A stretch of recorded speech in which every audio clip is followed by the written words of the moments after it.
Iya, Atau ngambil di Google Drive. Ngambil di Google bisa. Drive juga bisa kan? Siapa? Oke, oke, kita record aja. Udah tak Oke, yuk, record, Pak. oke ya. Oke, yuk, dimulai ya. Bismillahirrahmanirrahim. Assalamualaikum warahmatullahi wabarakatuh.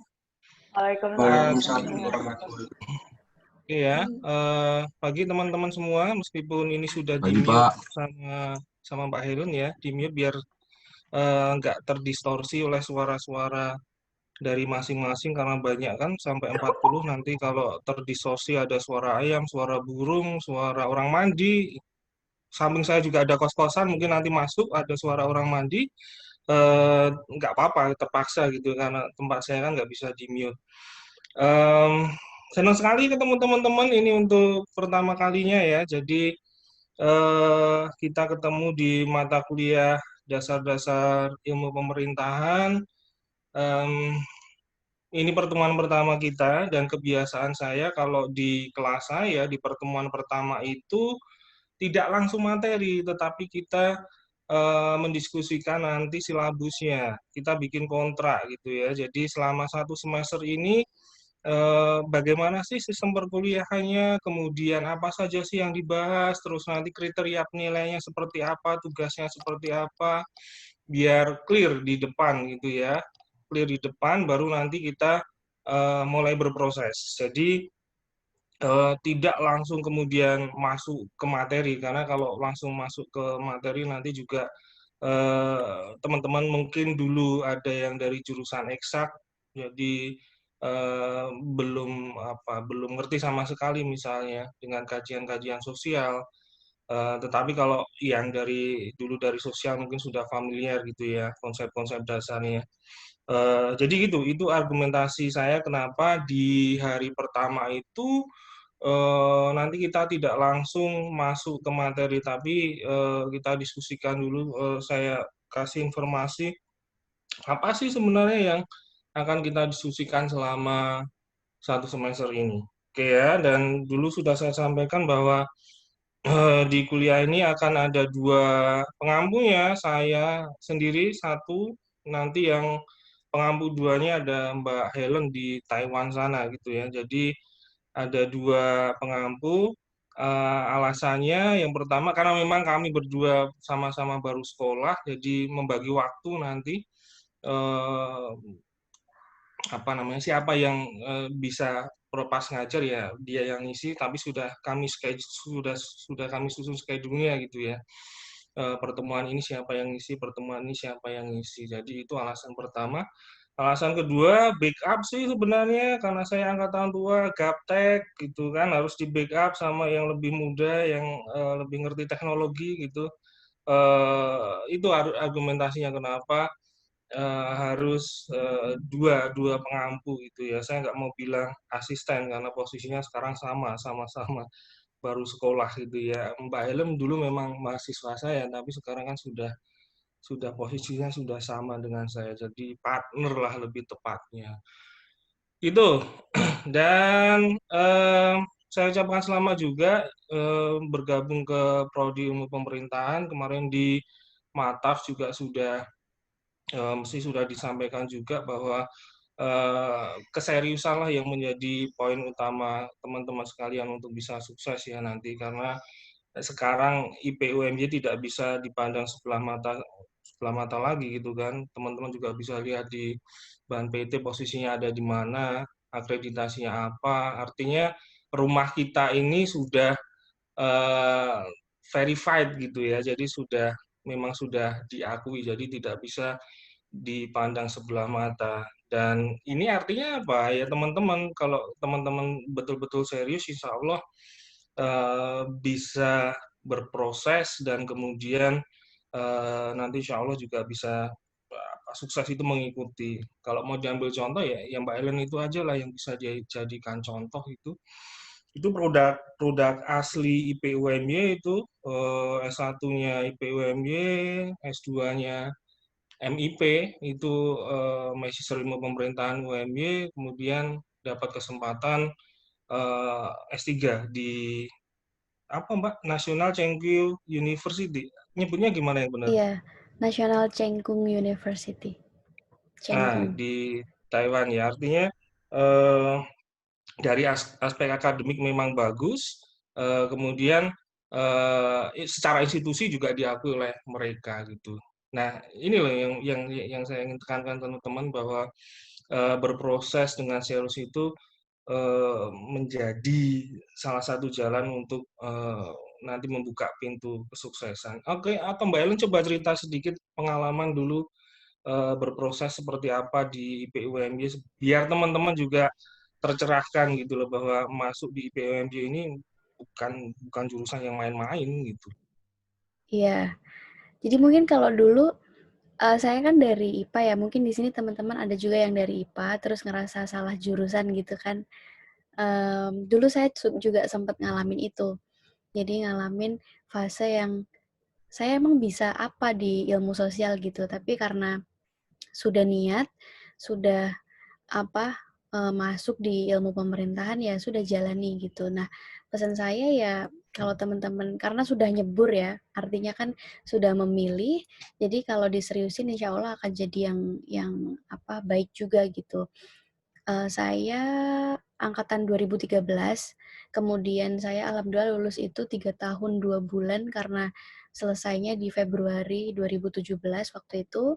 Kemudian dapat kesempatan untuk melanjutkan studi juga di MIP yang seperti Pak Awang bilang, di UMY juga karena MIP itu adalah kalau nggak salah sampai sekarang masih satu-satunya yang sudah terakreditasi A dan juga akreditasi internasional. Nah, IP kita sendiri sekarang juga lagi proses akreditasi internasional ya, Pak ya. Ya, AUNQA. AUNQA. Nah, jadi itu sebenarnya keunggulan kita, benefitnya kita kenapa kita di UMY kita bisa mengunggulkan dari segi institusi, kita juga bagus, kita juga unggul seperti itu. Nah, kemudian alhamdulillahnya dapat juga sebenarnya kemarin itu Pak karena mungkin dari institusi S1, S2-nya juga sudah baik, sudah dan juga disupport dengan nilai yang saya miliki. Jadi nggak hanya institusi ya teman-teman, institusi sudah baik, tapi kalau teman-teman sendiri tidak punya kualitas yang mumpuni juga itu akan sulit. Jadi ketika sudah di support oleh institusi dengan institusi yang sudah sangat baik, tentunya teman-teman harus juga berproses dengan baik gitu. Nah kemarin sebenarnya dapat tawarannya itu di beberapa tempat S3-nya. Jadi nggak cuma satu tempat, ada di Thailand, di Taiwan, sama di Inggris. Nah, kenapa yang waktu itu di Inggris di Bradford, tapi beasiswanya baru ada untuk tahun 2020. Sedangkan saya harus kalau bisa sebisa mungkin berangkatnya tahun 2019.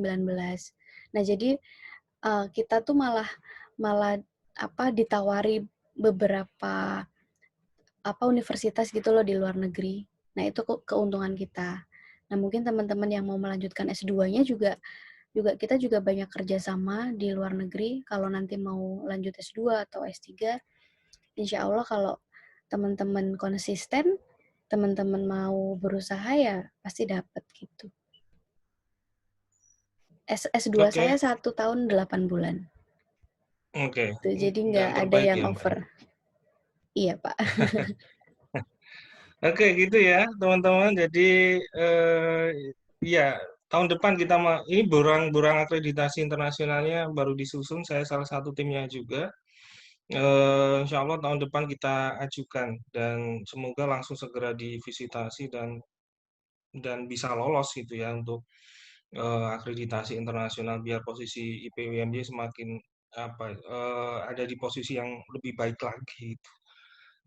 Dan menjadi modal buat teman-teman bahwa teman-teman sudah ada di rumah yang punya kekuatan yang baik gitu loh maksud saya gitu. Jadi tinggal teman-teman nanti gimana berproses selama 3,5 sampai 4 tahun ini gitu untuk eh, mau kemana teman-teman tuju gitu kan itu sudah harus mulai dipikirkan dari awal ini dan sekali lagi kata kuncinya ya tadi itu keseriusan untuk bisa menuju ke sana dan beasiswa kan Mbak Ellen juga beasiswa artinya tidak terlalu membebani keuangan keluarga nanti kalau misalnya teman-teman berkesempatan untuk melanjutkan karena memang prestasi akademiknya bagus, kemudian memang punya niat untuk lanjut, nah itu ada pintu yang sangat terbuka. Dan nggak cuma Mbak Ellen saja ya, kalau nanti teman-teman lihat website ada banyak itu alumni kita yang ke luar negeri melanjutkan ke sana dengan mekanisme beasiswa.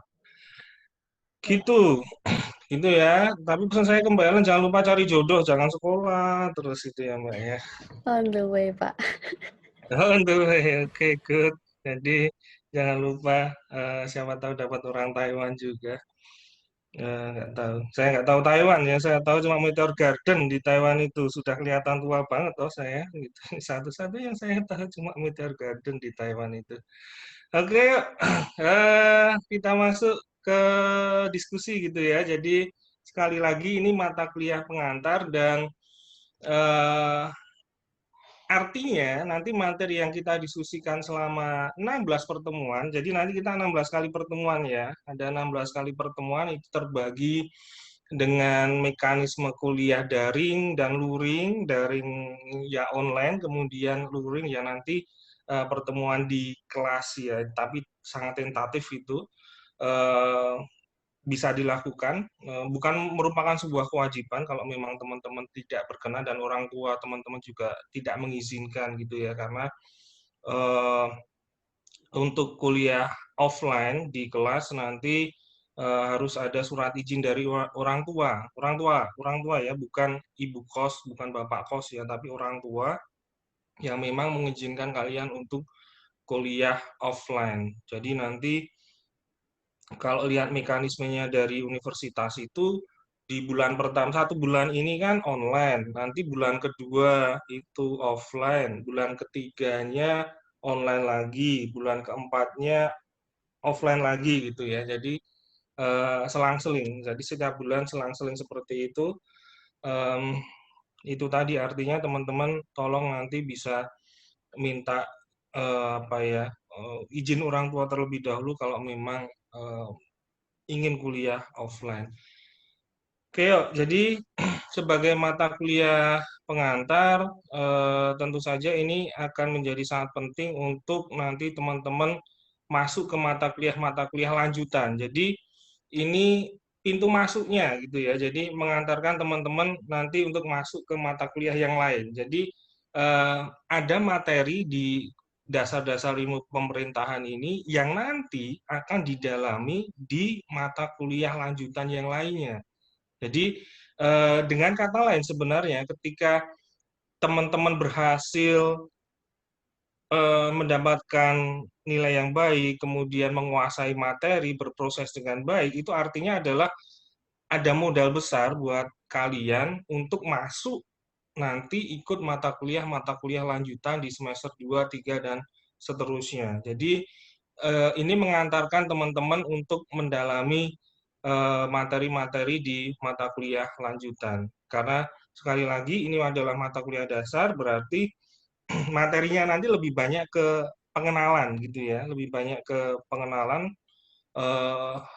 Untuk lanjutannya akan lebih banyak dikaji di materi-materi kuliah mata kuliah lanjutan gitu ya di semester 2, 3, dan seterusnya. Nah, terus apa sih yang akan kita diskusikan? Ini kelihatan ya, akan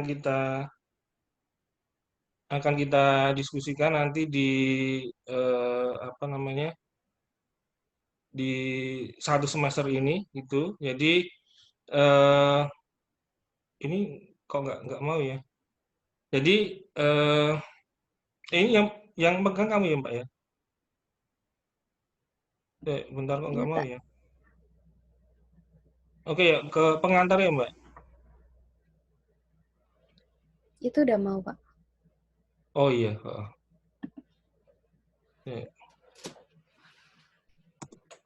Jadi sekali lagi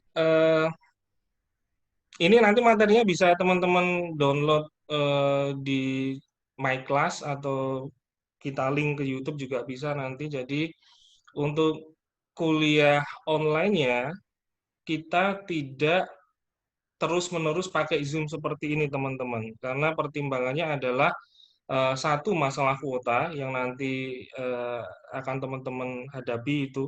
Kalau semuanya setiap hari pakai Zoom online terus, maka kuotanya akan jebol. Jadi untuk kuliah online itu nanti ada video materi perkuliahan itu yang kami upload di MyClass. MyClass itu adalah eh, aplikasi atau website e-learningnya UMY gitu ya, e-learningnya UMY yang itu dipakai untuk kuliah online. Jadi di situ nanti video pembelajaran akan kami upload semua di situ, materi-materi akan kami upload semua di situ. Nah, setiap minggu teman-teman bisa mengakses, dan saya sarankan saja ketika mengakses itu ketika mendapatkan WiFi gratis misalnya, biar tidak membebani kuota teman-teman gitu ya. Jadi fleksibilitas kuliah online itu kan sangat tinggi gitu kan. Ketika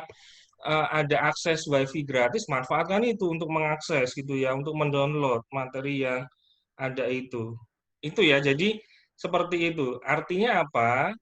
Zoom atau kita ketemu langsung ini tidak setiap minggu akan kita lakukan, tetapi hanya akan kita lakukan ketika kita memang perlu ada diskusi lanjut, ketika teman-teman merasa perlu ada yang didiskusikan dengan tatap muka via Zoom, oke, yuk kita lakukan gitu ya. Tetapi misalnya ketika teman-teman merasa sudah oke, sudah ngerti, karena sekali lagi ini mata kuliah dasar gitu ya, insya Allah lebih mudah untuk dipahami, tidak perlu ada pertemuan langsung pakai Zoom, cukup WA misalnya, kita diskusi di situ, cukup, ya oke gitu loh. Jadi itu pertimbangan utama kenapa untuk kuliah online itu tidak terus-menerus memakai Zoom gitu ya. Jadi ada mekanisme memakai apa yang disebut sebagai MyClass tadi, e-learning-nya UMY, jadi bisa diakses di sana.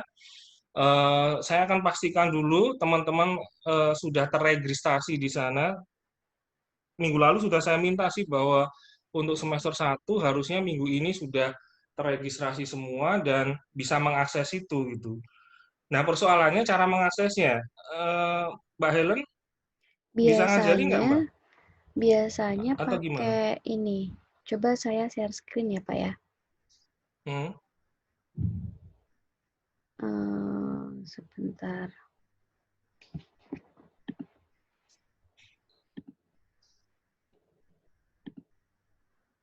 Atau ada admin yang besok ngajari teman-teman gitu ya?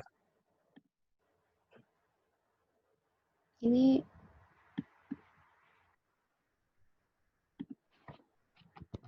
jadi masuk ke Learning Sospol.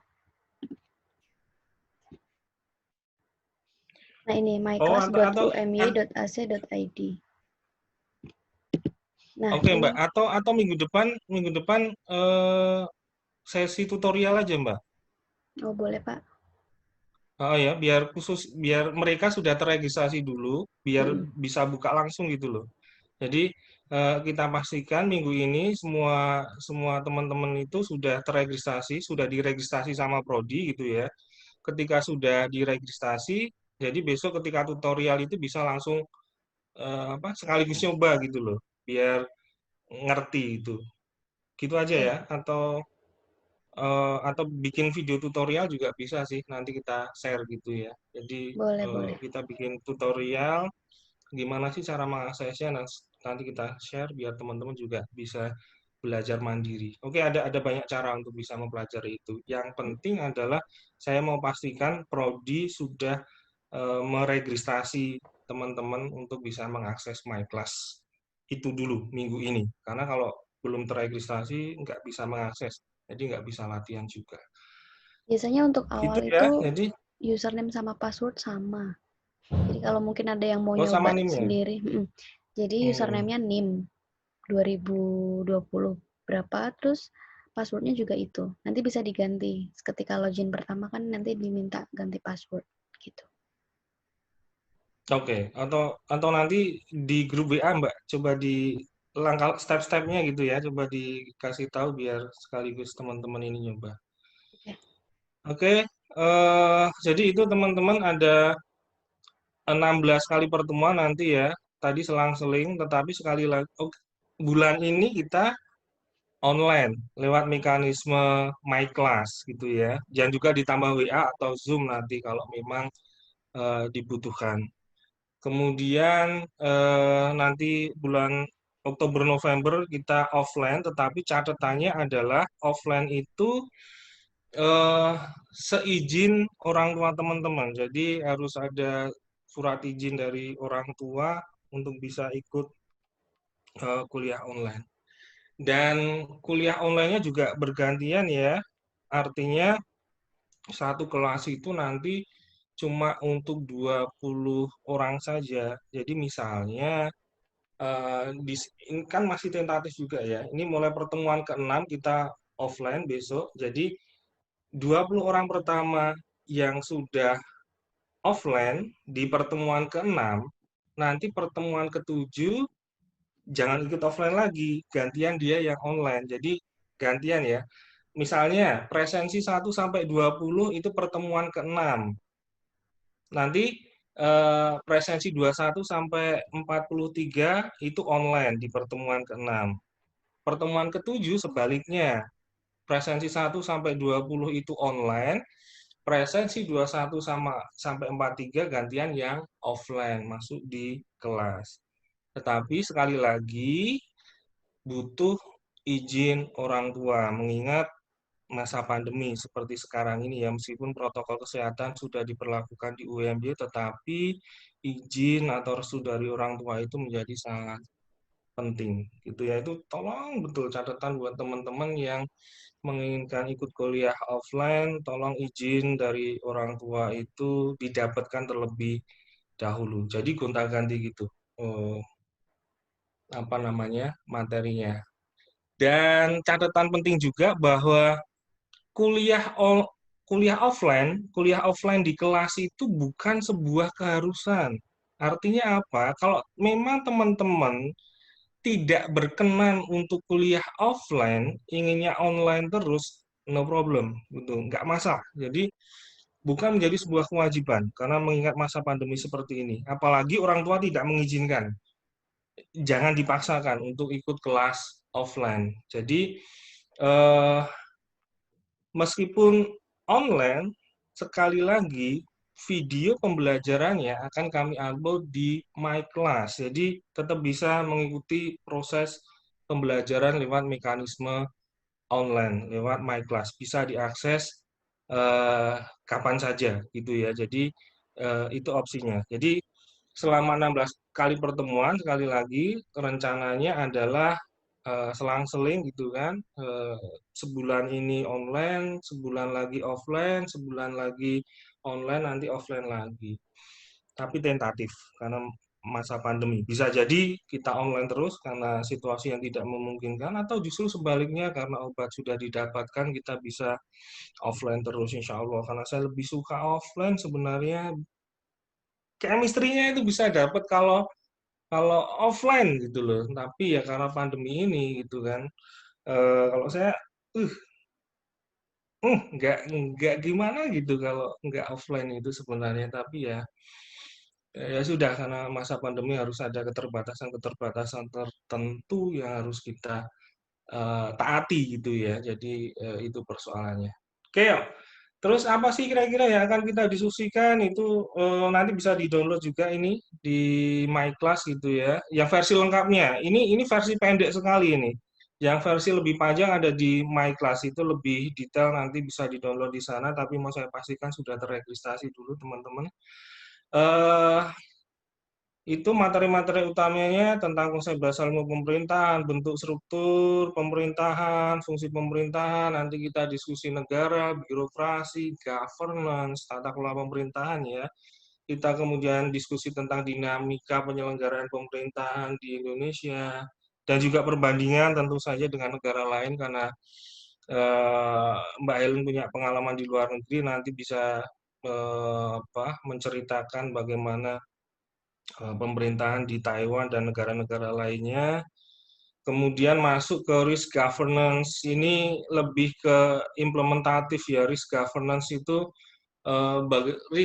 risk management governance lebih tepatnya. Jadi bagaimana tata kelola pemerintahan untuk memanage resiko gitu kan, karena resiko ini yang kita tekankan ada dua, lebih kepada bencana karena kita ada di ring of fire gitu ya, banyak sekali bencana, biar tidak gagap gitu ya, bagaimana tata kelolanya.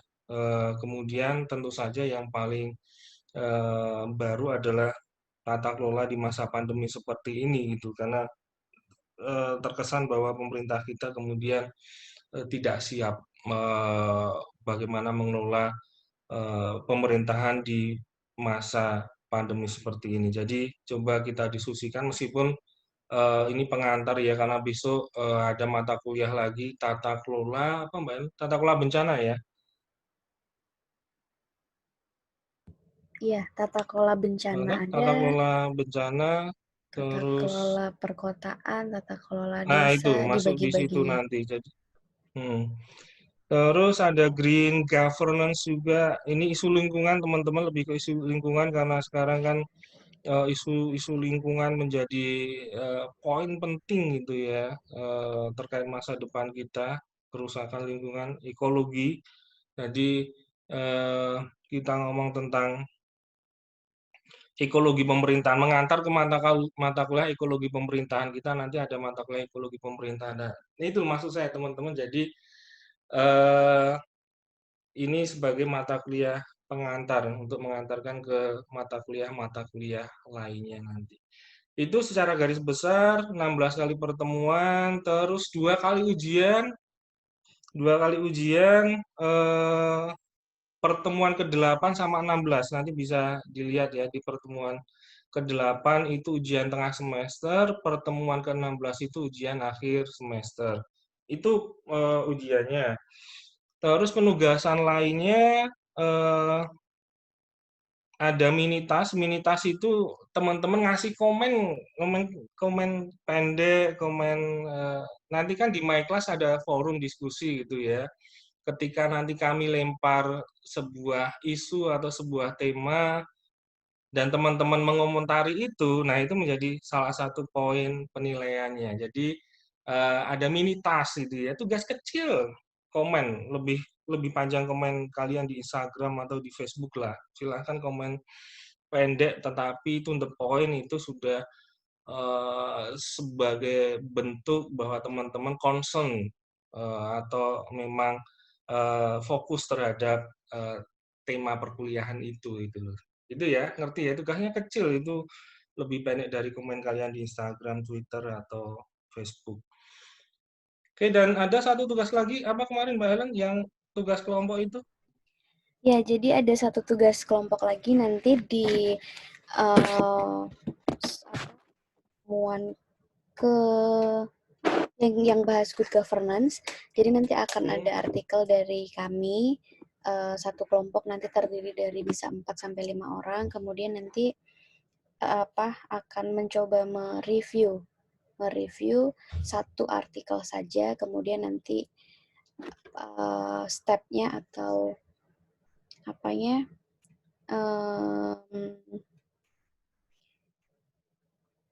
apa namanya Prosesnya? Ya, jadi nanti apa aja yang harus PPT itu, jadi isinya apa aja nanti kita akan kasih tahu di pertemuan sebelum good governance untuk tugas itu gitu.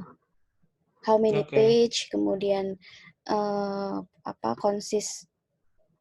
terdiri dari apa aja, kemudian nanti artikelnya itu berbasis apa dan lain sebagainya, nanti akan dijelaskan pada pertemuan itu gitu. Oke ya, itu ya teman-teman ya. Terus ini rencana materi kita selama 1 semester ini 16 kali pertemuan. Pertemuan pertama itu silabus ini ya, memberikan informasi tentang apa saja materi yang akan kita diskusikan, terus teknisnya seperti apa, apa yang harus dilakukan nanti, ada kuliah online, ada kuliah offline gitu.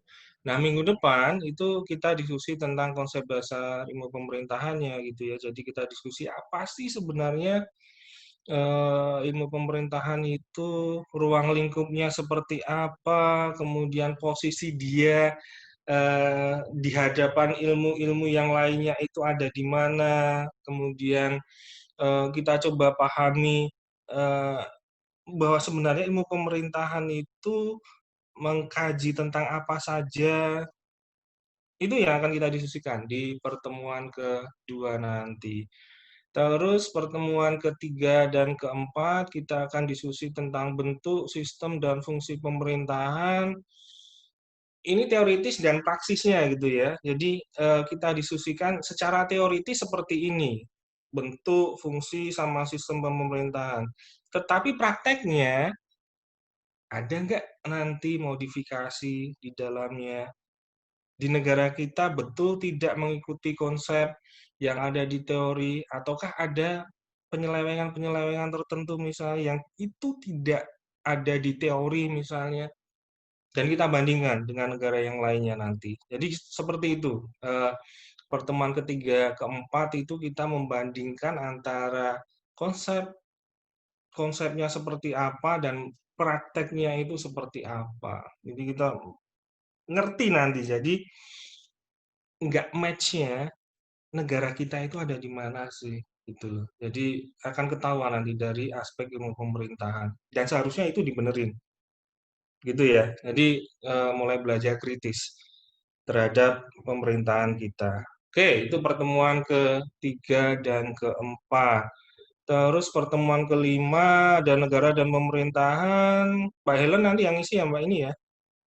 Iya, nanti akan lebih banyak itu Pak, ngomongin perbedaan negara satu dengan negara lainnya. Misalnya kalau negara berkembang itu seperti apa, kemudian negara maju seperti apa, Hmm, gitu dah. Oke, oke. Terus setelah itu kita offline ini. Ya, pertemuan ke-6, 7, ini 8, 9, 10 kita offline lagi. Kita mulai ke offline ya. Jadi governance itu kita nanti diskusi tentang good governance, partisipasi governance, kolaboratif governance. Jadi poinnya di pertemuan ke-6 dan ke-7 itu kita diskusikan berbagai macam bentuk tata kelola pemerintahan. Kita pakai yang mana sih? Kelebihannya apa sih? Kelemahannya apa sih?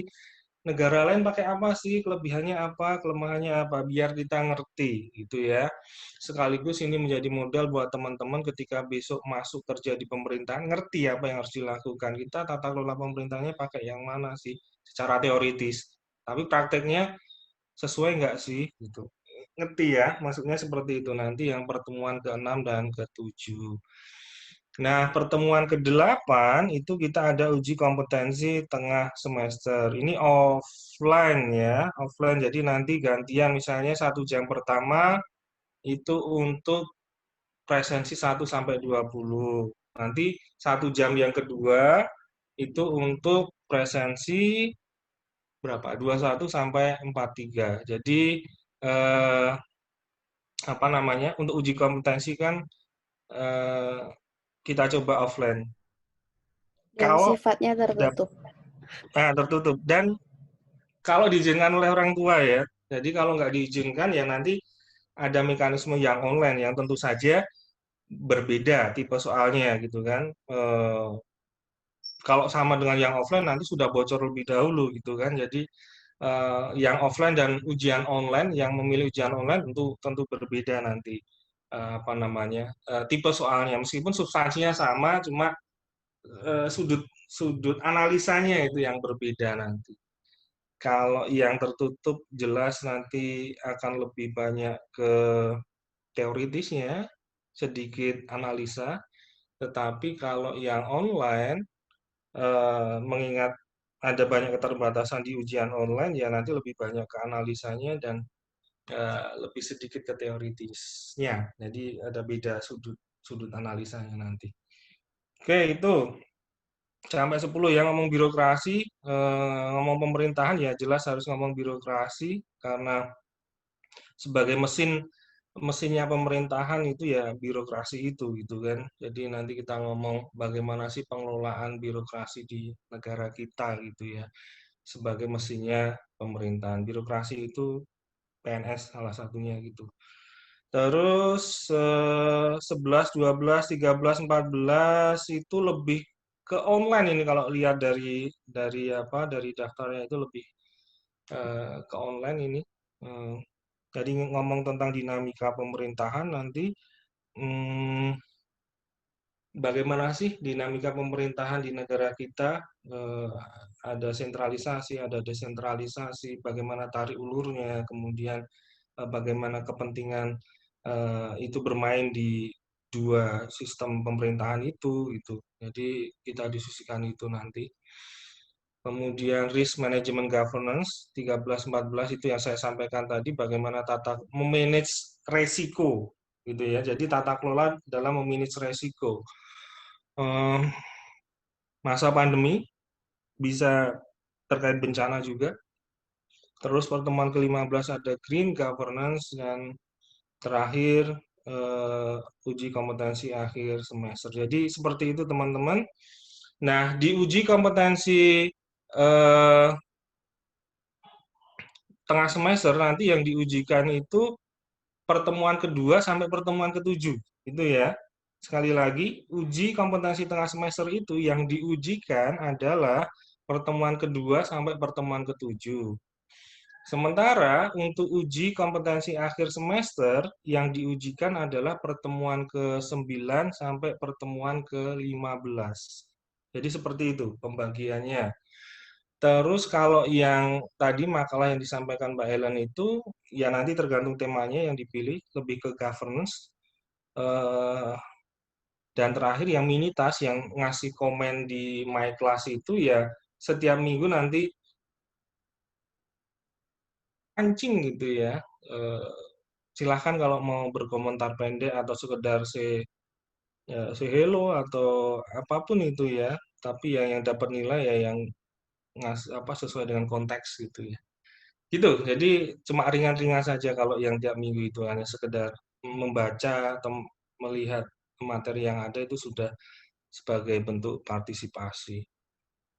Oke, itu terus ini sistem penilaiannya ini dari rektorat ya, dari SK Rektor ini dari Pak Rektor yang menentukan grade-nya seperti ini, ada A, ada AB, ada B, ada BC, ada C, D, dan E. Yang saya kasih tanda merah itu yang D sama E itu nggak lulus. Oke ya, nggak lulus itu D sama E itu.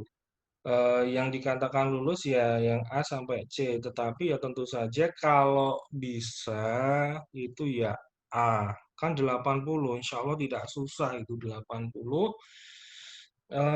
Tidak susah untuk bisa dapat 80. Atau AB lah, sejelek-jeleknya AB, tapi kalau bisa ya A lah, gitu ya. Tapi sejelek-jeleknya AB lah. Sebisa mungkin diusahakan. Nah, pembagiannya seperti apa? Komposisi penilaiannya, eh, kita bagi 4 aja. Jadi,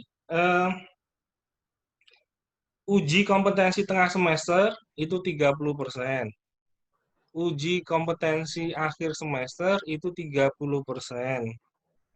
Makalah itu 30%. Tinggal berapa? Tinggal 10. Yang 10% itu yang ngasih komen di My Class itu, teman-teman. Jadi gitu ya. 30 untuk tengah semester, 30 untuk akhir semester, 30 untuk makalah kelompok, 10 untuk ngasih komen pendek-pendek di My Class. Jadi seperti itu. Ketika bisa dapat poin 80, ya teman-teman otomatis akan dapat nilai A. Gitu. Ada tambahan, Mbak Helen? Cukup, Pak. Sudah disampaikan semua Oke. tadi. Yuk, ada pertanyaan buat teman-teman? Dari teman-teman ada pertanyaan nggak?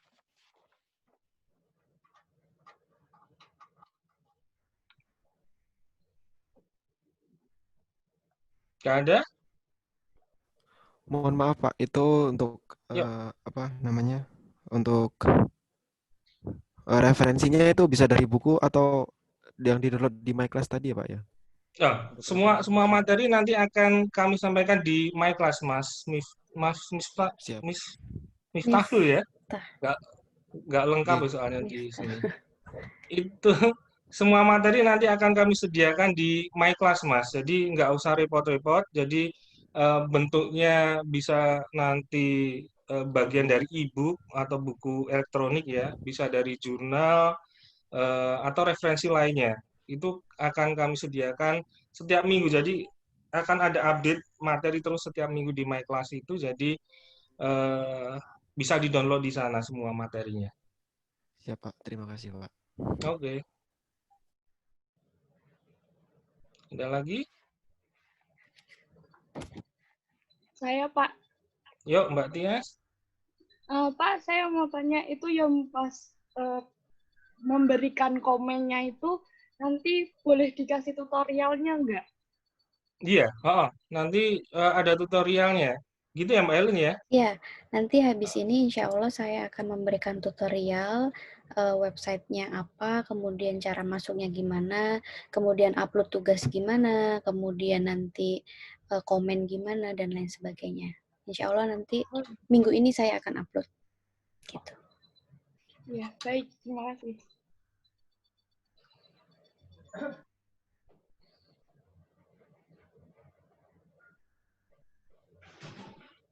Oke, ada lagi? Sudah clear ya? Oke, ya sudah kita cukupkan. Good luck ya, serius ya. 3,5 tahun bisa ya, 3,5 tahun ya. Jangan lama-lama, jangan dicontoh. Karena sekarang maksimal 7 tahun, ada loh yang 7 tahun. Tapi kalau lebih dari 7 tahun, UMY tidak akan ngasih ijazah, gitu ya. Jadi teman-teman akan di DO nanti. Kalau kebangetan lah 7 tahun itu, 5 tahun saja itu paling lama gitu. Jangan sampai lebih dari 5 tahun lah. Kalau bisa 3,5 seperti Mbak Ellen, malah 3,2 ya, malah 3,2 itu.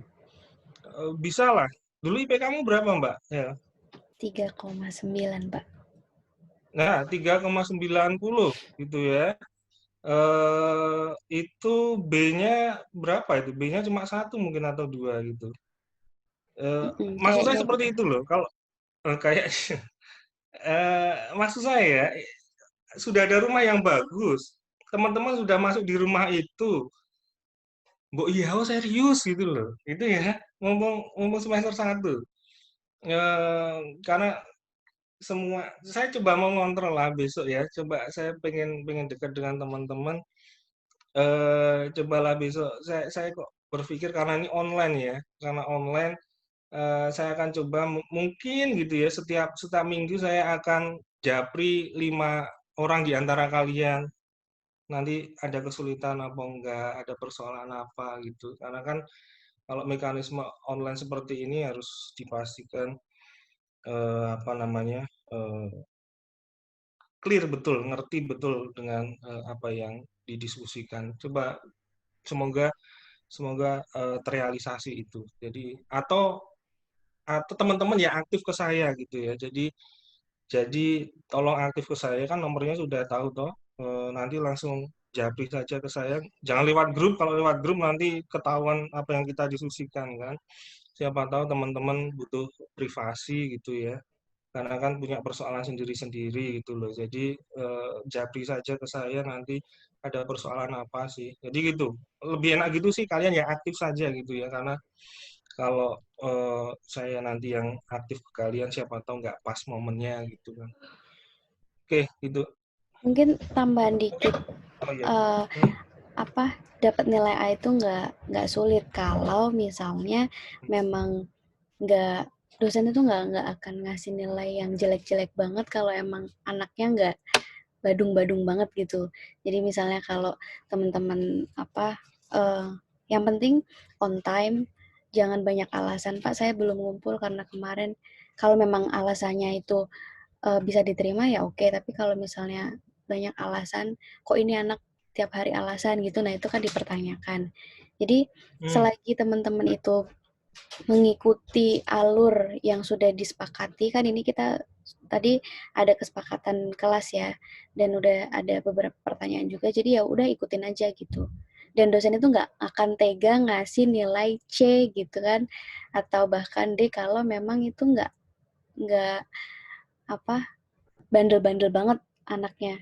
Kalau misalnya dulu offline mungkin sering bolos, kemudian sering telat, nah itu bisa diidentifikasi. Tapi kalau online, menurut saya ya mudah ya Pak ya. Maksudnya nggak sulit-sulit gitu. Itu sih. Soalnya saya kuliah di sini juga gitu. Jadi pas dulu saya ngambil S3 di sini, saya juga masih dapat IPK yang cukup tinggi dan dapat beasiswa tambahan dari prodi karena IPK.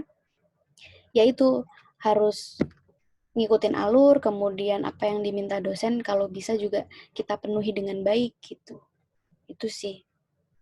At least Ya, A, B atau B bisa. Gitu. Oke.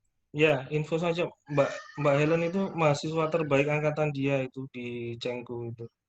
Buat teman-teman ya. Jadi tolong serius betul, kalau memang serius itu pasti ada jalan, kayak Gojek gitu ya, pasti ada jalan gitu loh. Jadi tolong dari awal betul-betul serius gitu. Kasihan orang tua kalian sudah nyariin dana untuk kuliah kalau kalian sia-siakan gitu ya.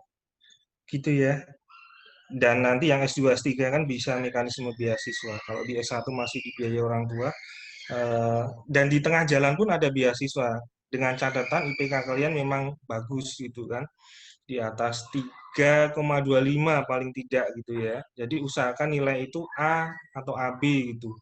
Jangan sampai ada yang C. A sama AB itu membuka potensi untuk bisa dapat beasiswa di tengah jalan di S1 gitu. Oke gitu, ada lagi yang mau ditanyakan? Cukup? Oke ya, thank you ya. Kita ketemu lagi minggu depan, tetapi nggak via Zoom gitu kan, karena via My Class. Nanti ada video tutorial yang akan di-share oleh Mbak Helen. Oke, saya akhiri aja. Terima kasih. Assalamualaikum warahmatullahi wabarakatuh. Waalaikumsalam warahmatullahi wabarakatuh. Waalaikumsalam warahmatullahi wabarakatuh. Waalaikumsalam warahmatullahi wabarakatuh. Oke, di end.